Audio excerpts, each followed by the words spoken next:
Hello, I'm Instructor Hickman with Modern Warrior School, and this week we're taking another look at my L-top pack concept. First of all, what exactly is an L-top? L-top, or long-term operations pack, is a term I coined a few years ago to describe a pack system capable of sustaining an individual for at least a week with an assaulter's component as well. This extends the capabilities we usually see in 3D assault packs and allows them to be used for longer missions as well. When developing my pack system, I wanted a main pack capable of carrying at least a week's supply of food, my shelter system, sleep system, spare clothing, water, and ammunition, and a detachable day pack capable of carrying my assault kit. I also wanted my second line gear, so my belt, chest rig, and eventually helmet to be carried either in or on the pack when not being worn, and the entire thing to weigh under 60 pounds. For my main pack, I decided to go with the Mystery Ranch Overload. At 3,000 cubic inches, it has roughly a third more volume than the 3D Assault Pack. Like the 3D Assault Pack, it features the tri-zip design, 2-pocket top lid, bolstered ventilation stability system, and water bladder pockets that line the inside. However, unlike the 3D Assault Pack, it features a nice frame instead of the Futura yoke. This gives you the same level of comfort and adjustability with a little more stability with heavy loads. Also, thanks to the overload shelf and the nice frame, bulky overloads such as rifles and pelican cases can be stored between the pack and the pack frame. My first attempt at a detachable day pack was the Mystery Ranch Hitchhiker. While I no longer have this pack, it remains one of my favorite standalone day packs. With an internal frame and minimalist design, the Hitchhiker made a good day pack. However, when attached to the outside of the overload, it made the entire system rearward heavy. This made it a no-go for my applications, and I needed something that brought the center of gravity in towards the center line. That's why I replaced the Mystery Ranch Hitchhiker with the Daypack lid. My original intention was for the Daypack lid to be used in conjunction with the Hitchhiker on the overload. However, this made for a very unwieldy pack system, and the Daypack lid quickly replaced the Hitchhiker altogether. The Daypack lid has 900 cubic inches of volume, making it ideal for 12 hours worth of supplies, and like the Hitchhiker, has stowable shoulder straps to be used as a standalone pack. Starting at the top of the pack is of course my Daypack lid, which as already mentioned contains my assault kit. In the front pocket, I carry my Haley Strategic micro chest rig, which we'll take a look at in a later video, and my Wiley-X's glasses case, which will of course fit the glasses, but also holds 2 spare paracord bootlaces and a bandana.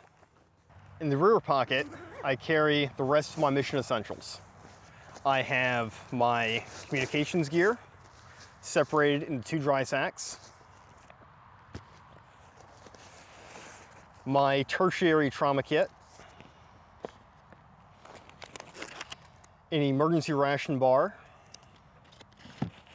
and an empty dry sack. Next, taking a look at the overload, I keep a few snacks in the small lid pocket,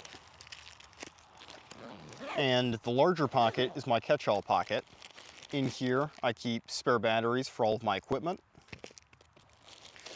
my Sawyer water filter and water purification tablets, toilet paper, my non-emergency IFAK, and another spare dry sack. Diving into the main compartment is my combined dry sack with 10 days of food and spare clothing. We'll be posting another video and accompanying article in the near future on food for the backcountry, so we won't go into much detail on food here. However, in general, I carry lightweight, calorically dense foods that are ready to eat, with a few supplemental meals that can be prepared via boiling water in under 10 minutes. Clothing is entirely mission and environment dependent, and what I'm carrying is constantly changing. Currently, I have a spare set of field pants, a field shirt, fleece mid-layer, base shirt and underwear, socks, and rain gear. This gives me a dry set of clothing to don should the set I'm wearing get wet, plus the ability to layer up a little should the weather change while I'm in the field. Beneath my food and clothing bag, against the outside of the pack, is my D&D Hammocks 3 meter by 3 meter tarp.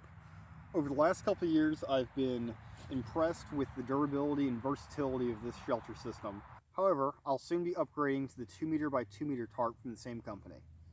The 3x3 is large enough for 2, and even with my equipment, it's too large for me. The 2x2 should be just the right size and save me a little weight. Behind my tarp, against the frame of the pack, is my water and ammunition. For ammunition, I keep everything in magazines. However, it's not meant to be for expedient use, rather to overload or resupply my assault kit. For water, I have two 32-ounce Nalgenes. One of them is steel, so I can boil in the container. The other one houses my cooking kit inside the container. I have a plastic 32-ounce Nalgene for clean water, my titanium Spork, and a titanium cooking pot. At the bottom of my pack is my sleep system. I have currently a modular sleep system black bag in a dry sack. However, in the summer, I would use a snug pack jungle bag. And I have an MSS Bivy sack. However, in the near future, I'll also be upgrading both of these components. The Bivy sack will be upgraded to a RAB Alpine Bivy, and the modular sleep system black bag will be replaced with an Enlightened Equipment convert bag. This is more for weight savings and volume savings than dissatisfaction with either product.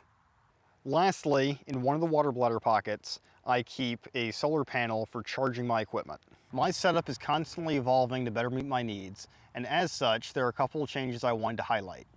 First, I'll be adding a Mr. Ranch Forager pouch to the waist belt. This will give me better access to my snacks than keeping it in the lid pocket. I'll also be adding a Mr. Ranch Stick-It to the outside of the overload. This will give me a spot to put my helmet once I get one. If you enjoyed this video, please like and subscribe, and check out our website, modernwarriorschool.com, to stay up to date with all our latest developments.